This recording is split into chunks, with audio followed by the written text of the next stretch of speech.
Hey you guys, what's up? In today's video, I'm going to be breaking down 10 things that I did in my 20s that have really changed my life.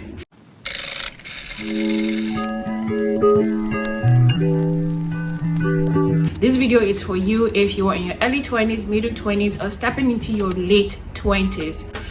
These things have really helped me achieve some of the goals that I've set for myself in my 20s. I feel like they've also been the springboard for where I am currently in my life. And even though I'm not where I envisioned I would be at this point in my life, I'm also not where I was. So if you're someone who's looking to change your life, you're tired of living life a certain way, you want your life to have so much more meaning, you want to start to achieve the goals that you've set for yourself, then this video is for you.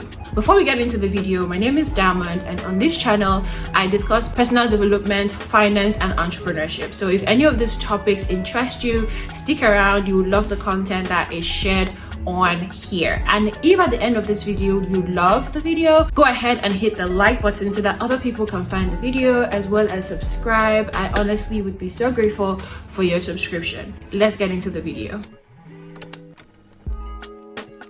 So it doesn't matter what people have said about personal development, self-help books. I personally know that I wouldn't be where I am on my own journey in life if I was not particular about investing in my personal development.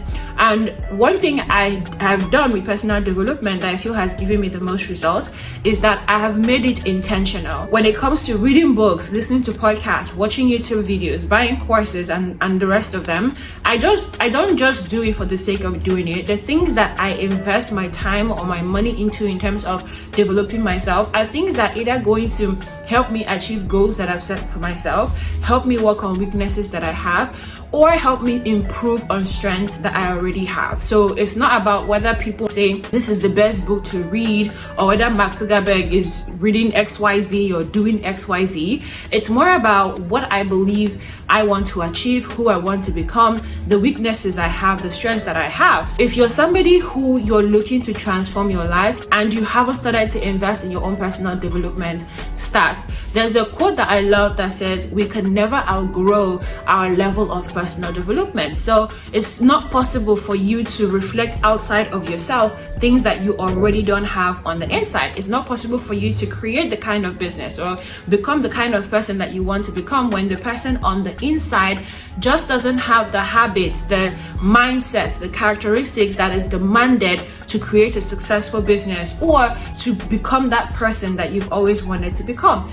And so start now. If you haven't started already, figure out what your strengths are, figure out what your weaknesses are, figure out what your goals are, and go look for books, listen to podcasts, YouTube videos, invest in courses, coaches that would help you to either improve on your strengths, work on your weaknesses, or achieve your goals. And if you're already someone who is into personal development, make sure that you are as intentional as possible. Regardless of how people mark personal development gurus and self-help gurus on the internet, the truth is that what they teach helps. It helps you to be the best version of yourself and become the person who can create the life that you want for yourself, achieve the goals that you have set for yourself. When we are born as human beings, we are born with a blank slate, okay? We don't have any beliefs of our own. We don't have any information really at that point. Beliefs are passed down to us via interaction, via communication, via socialization in society, in our families, in religious groups, at our place of work, through social media. Beliefs are handed down to us. Now, if you're not mindful and intentional about the beliefs that you are allowing to assimilate and become a part of your thought process, you will end up taking on a lot of beliefs that don't empower you, beliefs that don't help you to become the person that you want to become. And as a child, you are not intentional. You don't know any better. So when your parents pass on beliefs, when your friends, when your teachers, when your pastor, your priests, when they pass on those beliefs to you, you don't question those beliefs. You don't question them and be like, is this empowering for me? Is this even true in the first place? Where is this coming from? Because you're not capable of doing that. Now, what happens is that a lot of us grow up with this mindset that are not empowering for us, and we find ourselves struggling in our everyday life because at the end of the day, our beliefs are not empowering us enough to achieve the goals that we want or become the person that we want to become. So I'll give you a good example. If you believe that money is difficult to make, you will not strive to find out how to make money easily legally. If you have the beliefs that, marriage is terrible and marriage is painful, you will not strive to build a solid relationship with some other person or build a solid marriage with anybody. No, because you already have the mindset that marriage is terrible. You most likely will not get married. If you have the belief that you are an ugly person, that you are not worth loving, you are most likely to subject yourself to situations where you will not be treated with love. Why do we do this? It is because at the end of the day, our beliefs influence our actions. Okay, so there's a connection. Our beliefs influence our thoughts influence our actions influence our reality. So what you believe, you're going to act out in your life. And if you just want to see exactly what your beliefs are, listen to what you say about different aspects of your life. Listen to what you say about money. Listen to what you say about love. Listen to what you say about exercise. Listen to what you say about just multiple things. For the kind of person who you believe that all successful women are runs girls, you're not going to open your mind to learn how to be able to one day drive Benz, to make that kind of money, to have that kind of lifestyle without being a runs girl. Beliefs influence actions, which is why people say everything starts in the mind. As you think, so shall you be. As a man thinketh, so is he. Because you cannot outgrow what you think. So right now, start doing the work to unravel your mindset. Grab a pen, grab a notepad, just sit somewhere quiet. I want you to start writing down the things that you say about money. Money doesn't grow on trees. Money is hard to make. There is no money in the country. Things like that. Just start writing them down. Just as the things that you say, write them down, and you will see what your thoughts about money is. And when you've been able to write out those thoughts, begin the process of working on your limiting beliefs. I have a video lined up for this month where I'm going to talk about overcoming limiting beliefs. So if that's something that you are interested in, the video is coming, but you can just start the process by looking at maybe working on limiting beliefs around money. Then you start to look for books, YouTube videos, podcasts that have to do with working on limiting beliefs around money. One of my favorite podcasts when it comes to limiting beliefs has to be Catherine Zenkina's podcast. It's all about breaking limiting beliefs around wealth and abundance. Start to do the work around your mindset, because you cannot outgrow what you believe up here. By doing the work right now, give yourself the next 1, 2, 3 years, you will be amazed. You will be amazed at how much growth you will experience. For me, goals give our lives a sense of purpose, a sense of direction. When you don't have goals, you are going with the wind. When you don't have goals, you wake up in the morning, you just do what every other person is doing. You go to work, you come back, you sleep, or you go to the club, you party away your time. Your life doesn't have in-depth meaning, because you are just coasting. That's what you're doing. Setting goals for myself in my 20s always gave me focus, always gave me a sense of purpose. So certain things just were not interesting to me. Going clubbing, partying, doing drugs, things like that, I just did not find them appealing, because my mind, I was thinking about how to achieve the goals that I set for myself, how to overcome the challenges that I was facing when it came to the goals that I have. If you don't have any goals, your mind is idle, you're not really thinking about achieving anything in your life, you're going to find other ways to entertain yourself. You're going to find other things to keep your mind busy, because you don't have any goals for yourself. And this is how a lot of people end up wasting away their 20s. They end up getting into very disgusting, dirty things because their mind is not busy. So if you're somebody who you're looking to start transforming your life, who you want your life to have meaning for you, think about who you want to be 5 years from now, 10 years from now. Yes, nobody knows what the future brings, but the truth is, if you focus on what you can control, you can, to an extent, create what the future version of you is going to look like. Okay, and what you can control right now is to hold a vision for who you can be and do the work to creating that version of yourself. So sit down, close your eyes and think about who do you want to be. An exercise that you can use to do this is scripting too. You write down exactly who that person is, what they do for a living. Are they married? How many kids do they have? Where do they live? What kind of job do they hold? Are they even working in corporate, or are they in business? What are their mindsets around things? Do they exercise? What do they eat? describe this person like you know them, like you know every aspect of them. One thing I like to tell people is that the person that holds me most accountable is my future self. When I think about the future version of myself and think about the action I want to take in this moment, and I ask myself, does this serve that future version of myself? If the answer is no, I don't engage in that action. If the woman I want to become is not going to be served by that action, why would I want to jeopardize my future over it? And so when you describe clearly in that script that you've written who you want to be, mine often looks like Diamond Oko is a mom of 3, happily married to the most incredible husband ever. She lives in XYZ. She has a successful $1 billion company.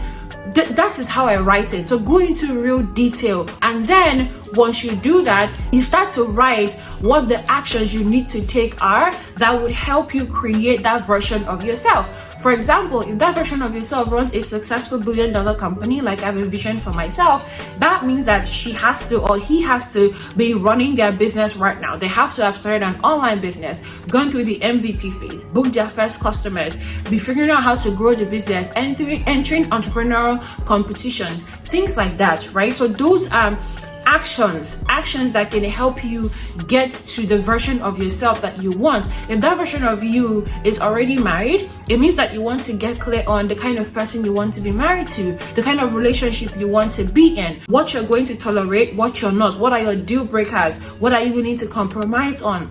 And then to make that your standard for dating. So you cannot say, oh, in the next 5 years, I want to have this kind of relationship or this kind of marriage. But then anybody that comes along is a potential boyfriend just because they are nice to you, or a potential wife just because they are beautiful. Now you have a standard. Yes, you might make mistakes along the way. Yes, you might get to that point 5 years and it hasn't happened yet. But then you are being intentional. So my point is, by having that vision and writing down the actions you need to take to achieve that vision, you can now start setting goals that would help you take the kind of action you need to take towards achieving the vision that you have for who you want to become and the life you want to create for yourself. So don't say, I'm just 20, I have the rest of my life to do this. No, you don't want to be 27, 28, 29, looking back and wondering what the heck you did with your 20s.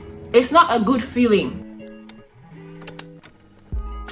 Friends have such a power when it comes to influencing your life choices. I don't know, like the people that you choose to be friends with, they have a kind of power when it comes to influencing your life choices. The same way the person that you choose to marry has some level of power when it comes to influencing your life choices. That's why I'm so particular. Who are these friends? What are their habits? What's their mindset? And it's not like I'm perfect or like the people I'm friends with, that they have to be perfect. No, it's just that, okay, can I manage this person? Is this someone I really want to be friends with? Does their mindset tally with me? Does the life vision that they have for themselves, does it tally with me? If their goals don't tally, their mindset doesn't tally, like, I'm not interested. I don't want. That's scary. Because for me, I always say influence is gradual. Over time, you won't know that they're influencing you, but over time, it's happening. I mean, I don't like forming, you cannot influence me. You can't influence me. I'm not going to deceive myself and say that you can't. If you are looking to transform your life in your 20s, you really want to start asking yourself, who are the people I call my friends? What are their values? What's their mindset like? What are their goals? What are their habits? Really start to review your friendships, because if your friends are not the kind of people who are working towards creating a certain life for themselves, they're just living, they're just doing what every other person is doing, having fun, sleeping with men up and down or sleeping with women up and down. If that is who they are, you yourself, the influence will start to seed in gradually for you. And even if you're not doing those things, what kind of conversations are you having with these people? What exactly is the transfer of energy that's happening between you and them? How is that conversation, how is that transfer of energy benefiting you in any way? It's not benefiting you in any way. So why are you subjecting yourself to that kind of, interaction? So for me, if you look at your friends right now and you look at their habits, the things that they do for fun, the things that they do, and it's just like, no, this is not where I want to go. This is not, start to cut them off. Yes, they can still be your acquaintance. You can hang out every once in a while, but they should not be people who have direct connections to you, that they're calling you every day, talking to you every day, you're talking with them every day, you're hanging out with them every day, because they would eventually drag you down the same path that they are taking. My dad made me understand the power of sex and the power of who I allow to share my body. There's just so much more focus when you're not thinking about the next person to sleep with, right? It also forced me to build up on my standard for how I wanted to be treated in relationships, how I wanted to be treated when it came to love, that certain things that my peers would accept, I just knew it wasn't love. So it also made me very weary about the people I choose to call boyfriend. So my dad at a very young age made me start to think about what kind of person do I want to marry. So even when I'm just talking to somebody, well, not even boyfriend and girlfriend, I'm not even thinking about you becoming my husband in that way, but I ask myself, assuming we're ever together, can I marry this person? Like, would I be happy in a relationship with this person? And if the answer is no, I don't waste my time. I don't date people for the sake of fun. I didn't date people in my 20s just because I was bored, just because I didn't want to be lonely, or for what they had, money, cars, whatever. No, I was very, very intentional, still very intentional when it comes to this aspect of my life. So I just feel like it saved me a lot of pain, a lot of stress. When I talk to some women in their 20s and I see what they've gone through, my heart goes out to them. Multiple abortions, multiple heartbreaks. I just feel so bad. And even though, yes, I have gone through my own fair share of heartbreak, it just doesn't compare. And I feel like to an extent, being particular has helped me also to be focused, right? Just to focus more on the things that I want to create in my life. And it's protected me from a lot of things. I just feel like it's protected me from the kind of people in the world that are just not safe to open my body to. I'm not here trying to tell women to, don't do Y or do Z or behave like this. No, I'm just not a big fan. Even though I'm a feminist and I hear the trend that's like, women own your body, you can sleep with whoever you want to sleep with. And the truth is that you can. I'm just not a big fan of sharing my body with every Dick and Harry just because I'm horny. Sorry guys. That is just not who I am. I feel like my body is my temple. I love my body, and I feel like for anyone to have access to my body, I really, really, really need to make sure you're going to treat it with the same love and respect that I have for my body. It's not going to be another piece of meat on your bed. So having that standard for myself helped me to stay focused. It protected me from a lot of very painful, nasty situations, and I don't know, it just really, really helped me. And there's a certain level of confidence that I myself have. Doesn't have to be for every other person, but I myself have when it comes to knowing that not everybody has had access to me. If you are not one to care, that's do you, right? But if you're like me and you're very, very intentional about a lot of things in your life, you would also be intentional about who you're choosing to date, who you're choosing to be boyfriend or husband. You will be very intentional about those things. You'll be intentional about who you are sharing your body with. I'm not a huge fan of hookup culture. I've never ever engaged in hookup culture. I find it to be quite disgusting. If you're someone like me and that's something that you want to inculcate into your life, trust me, you're not going to regret it. The idea of having that power to make sure that whoever has access to your body is someone that actually loves your body, respects your body, and is someone that is actually with you, they are with you in your life. Radical responsibility basically means that no matter what results you have in your life, you take responsibility for that. So if you look at your body and you have tummy fat, like I do, it is my fault. If you look at your bank account right now and you are not a millionaire, it is your fault. If you look at your life and you don't like your life, it is your fault. That's what radical responsibility is. And a lot of people have said that this doesn't make sense. There are situations in life where maybe, for example, you fall sick or something happens and you lose all your money. How is that your fault?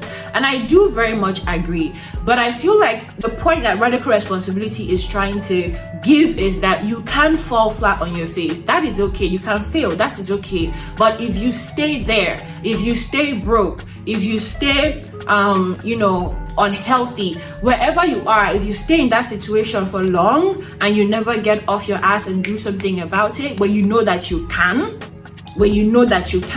get off your ass and do something about it, it is your fault. You are the one choosing to stay there. You are not a tree. You can move in your life. You can choose to set certain goals for yourself and move along. You are not a tree, okay? So radical responsibility simply says, if you choose to stay in a situation and you know that you can change your story, but you are staying there year to year, making excuses, you haven't asked yourself how you can leave, you haven't asked yourself how you can change your situation, you're just there complaining, it is your fault that you're there. Having that level of radical responsibility for me has forced me to always ask myself how. Something can happen to me, and if you know me, you know I'm a crier. Like, I will cry. I will cry. But when I'm done crying, the question I ask myself is, okay, how do I change this for myself? I urge you to start to take radical responsibility for your life. Look at your life right now and ask yourself, if I wanted to change my life, can I? And if the answer is yes, if I wanted to change things, I can, then start now to take responsibility for the things you haven't changed. And once you do that, start to ask yourself, how? A question that a lot of people don't ask is how. You find yourself in a situation, you just accept it. Most people accept it. This is how it is. But very few people ask themselves, how can I change the situation for myself? How can I pull myself out of this situation? How can I do better? That's what you need to ask yourself. In any situation you are in, you can cry, you can feel pain, feel whatever, but you need to step up and ask yourself, how can I make this situation better? And if you have radical responsibility, your mind will start to shift in the way that you know you have the power to change a situation. You have the power to create a better life for yourself. Yes, there are a few situations in our lives where it's like, okay, I don't have the power to do anything. There are very few. Most situations in our life, we have the power to change it. And even in those situations where we don't have the power, we can also decide how we're going to react to those situations, how we're going to live through those situations. So when it comes to the world that we're living in, our certificate is no longer as valued as it used to be valued before. It doesn't mean that it has lost its value. There's still a place for certificates and education. But again, is that it's no longer as valued as it used to be before. In this world, skills matter. You have, low-level skills, mid-level skills, high-level skills.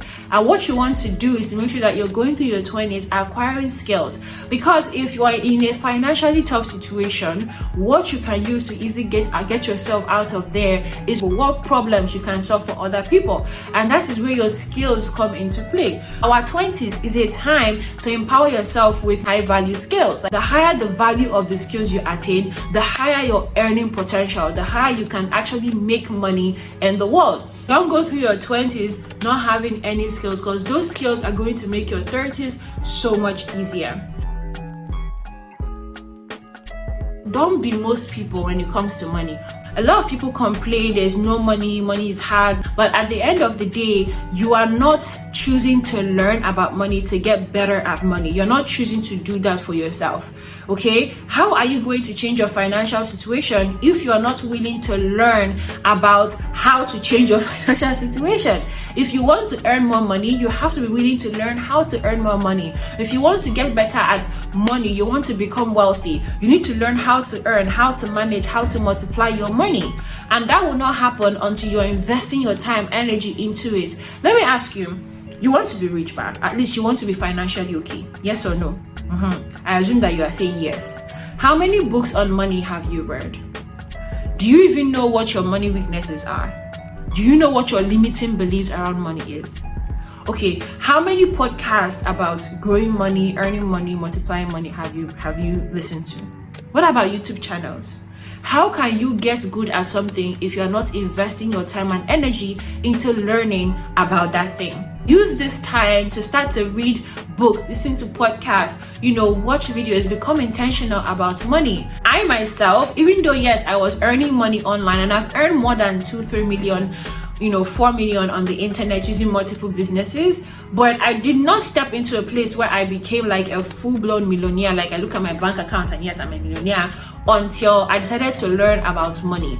Until I decided to learn how to earn. I decided to learn how to manage my money. When I learned how to earn, I realized that for me to earn money, I can use the skills that I have. I need to have skills to even earn. And so when I was like rock bottom broke, Okay, when I was at that point, I knew that I just had to figure out how to sell my skills without having to start a business. And that's what I did. I'm not an expert at money, but I feel like I'm so glad I have started the process of getting better, and I'm investing in learning about money.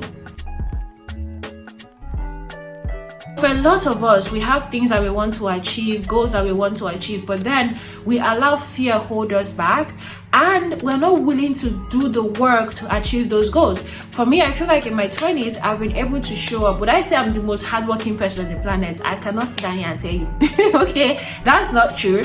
But I've been able to take constant action towards my goals. I show up, I put in the work. Look at your life. Are you putting in the work towards your goals? Are you putting in the work towards the things that you say you're going to do? Are you allowing fear or self-doubt or imposter syndrome hold you back from showing up and taking the action you need to take? Because again, without hard work and smart work, it's going to be very, very difficult for you to create that life. You have to show up and do the work.